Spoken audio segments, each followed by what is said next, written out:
Requested by Derek, a Battletopia patron. Bad Mechs, the Hellbringer, by Sean of Sarna.net, the greatest wiki of them all.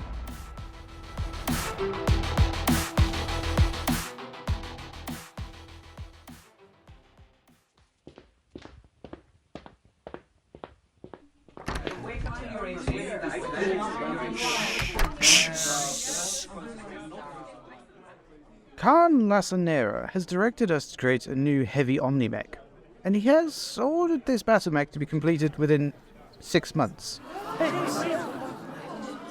Each of the scientists and techs within the Hellhorse's boardroom had different expressions after this announcement. Some looked down in solemn contemplation. A few stared back at scientist Hyun in open-mouthed astonishment for the exceptionally short timeline. One threw his tablet on the table and lit a cigarette in direct defiance of the Star Captain's no smoking ordinance. Technician Samson picked up his jaw before whispering, "That's not enough time." "Contractions, Samson," barked Hyun. "Nevertheless, we do as the Khan commands. Ideas." The boardroom was met with utter silence for several uncomfortable long moments. Then a voice from the back. "We could use the lower assembly of the new summoner chassis." Hyun squinted. The voice was too far away to discern the source. Perhaps calling an all-hands meeting for a single mech design was not the wisest course of action. "And why would we do that?" "Because you said this needed to be developed quickly," came the sheepish reply. "Well, that is half the design right there." There were a few nods, and Hyun conceded the point. They needed to move fast, and starting from a proven design was a boon she couldn't deny. They needed all the help they could get. "This limits the design's potential capacity, but it is a start," Hyun said. "Now, let us discuss payload."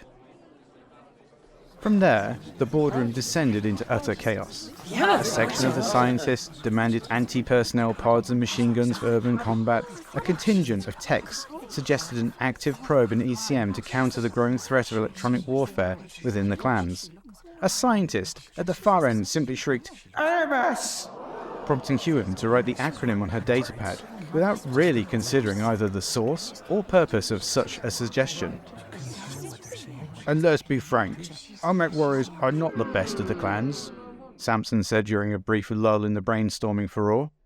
"A targeting computer would be most helpful for our warriors." "Agreed," Hyun said, adding the technology to the long list of suggested equipment. "We have yet to discuss actual weapons." The room once again fell silent. Then another voice from a distant corner of the packed room said what everyone was already thinking. "Twin particle cannons, a short-range missile launcher, and several medium lasers." "Brilliant," Hyun said with a smile. "Get this down to our engineers. We have a prototype to build." As the room cleared, a single scientist stayed in her chair, staring at the notes she had taken during the manic planning session. In theory, this new mech would be able to meet the demands of any battlefield, a true omni-mech. Only she couldn't help but think that this design was slightly unfocused, and there was the nagging feeling that they were all forgetting something vitally important. Academics that have studied the clans find the Hellbringer, also known as the Loki to Inner Sphere mech warriors, to be a bit of an oddity. Its primary configuration comes with a litany of performance-enhancing equipment that most clan mech warriors would consider questionable, if not outright dishonourable. An anti-missile system, ECM, and anti-personnel pods provide the Hellbringer with additional defences, while a targeting computer and active probe ensure the Hellbringer pilot can engage enemy mechs effectively in almost all circumstances. However, Clan Hellhorses wasn't about to sacrifice the Hellbringer's potential weapons capacity in order for it to mount this additional equipment. In order to ensure the Hellbringer could keep pace with similar mechs in the clan's Toman, the mech was forced to maintain a running speed of 86.4 km per hour. That left armour protection as the only element engineers could scale back, leaving the Hellbringer with an abnormally light shell of just 8 tons of standard armour. Hellhorse's engineers were also perhaps too focused on the Hellbringer's speedy development to remember that its mostly energy-based weapons would need to be offset by heat-sinking capacity. The Hellbringer's 13 double heatsinks allow it to shrug off some of the heat generated by its twin ER PPCs, but not all, and it's certainly not enough to cool the mech down if the pilot starts firing its trio of ER medium lasers. Despite these flaws, the Hellbringer would go on to become a popular mech, especially with Clan Jade Falcon mech warriors. First introduced in 2926, the Hellbringer was disseminated to most clans thanks to Hellhorse's leadership gifting the design for political favours. By the time of the Inner Sphere invasion, it was a common enough sight amongst the invading clans to be designated Loki by Captain Gallon Cox for its utterly mad configuration. While the primary configuration of the Hellbringer maintained a mostly energy-based weapons payload, alternate configurations lean more heavily towards ammo-dependent armaments. The A configuration retains the active probe and the machine guns, but swaps the SRM launcher and ER PPCs for twin ER large lasers, an Ultra AC-5 and an LRM-20. The ECM, targeting computer and anti-personnel pods were swapped for a NARC missile beacon, for improved accuracy of nearby fire support units, another strange addition for a society that values honourable single combat. Newer configurations of the Hellbringer tend to eschew the specialist equipment to devote more of its 28 tons of pod space to weapons. Interestingly, the Hellbringer's dissemination also included Inner Sphere armies, with the G configuration sporting an Inner Sphere built improved heavy Gauss rifle.